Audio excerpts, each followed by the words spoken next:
Hey everybody, it's Rabbi David. I was thinking this morning about when I lived in Florida before I went off to do this wonderful journey of mine to become a rabbi.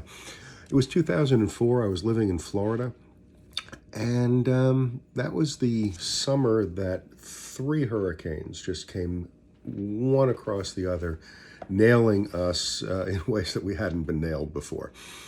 And I remember one in particular, as we were getting ready for it coming. We'd gotten our supplies and gotten ready. We're hunkering down in what seemed to be the safest of houses among our friends. And I remember standing outside and parked the car as, hoping it would be there when I got back. But I remember standing outside and I remember looking up at the sky and seeing this monster coming across the sky.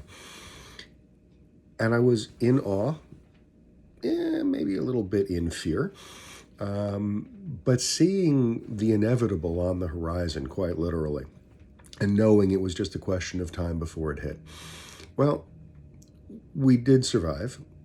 My car did not, but the people did, and that was the important thing. And we got through it together.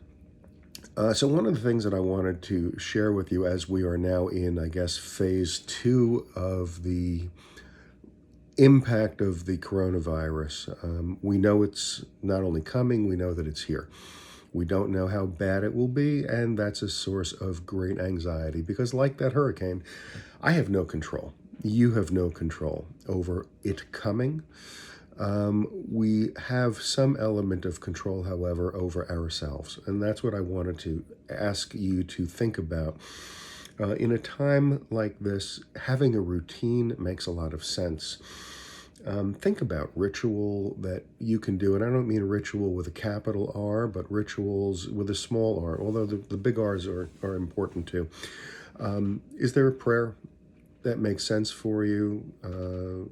Jews are encouraged to say something when they awake called Modeh Ani Lefanecha. It's a prayer of gratitude.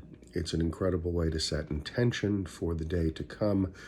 The morning prayers, thanking God for the restoration of our soul, the Shema, things that we can do to help us, in modern parlance, set our intention for the day.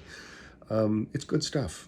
It's good stuff. The rituals of going outside for a walk, of connecting with people either in person, maybe not in person right now, but certainly as close to in person as you can via telephone, or maybe driving by their house and knocking on the door and staying outside and having a conversation to say hello, delivering groceries to somebody who can't get out to get their own groceries. Those are the kinds of rituals. Oh, and if I didn't mention it already, exercise. Make sure you work off some of the anxiety, transfer that energy that's inside into something that's actually going to be useful. I won't say bulk up, but you can certainly keep healthy, eat right. Those are the rituals that we can engage in. And I'm also noticing something else which is great. There's so much creative outreach going on right now in the online community. We're seeing all kinds of people, all kinds of ideas about how to positively connect with others, to learn, to experience, to grow, to remain connected, to realize we are not individually in this by ourselves. We are in this together, and together we will get through it. So with that in mind, I wish everybody to stay healthy, to stay safe. Remember that this thing is such that what you do can impact others in profound and incredibly significant ways. So be careful in your contact with others so that you don't spread this to other people without knowing. So again, be well, be safe, and we'll talk soon. Bye-bye.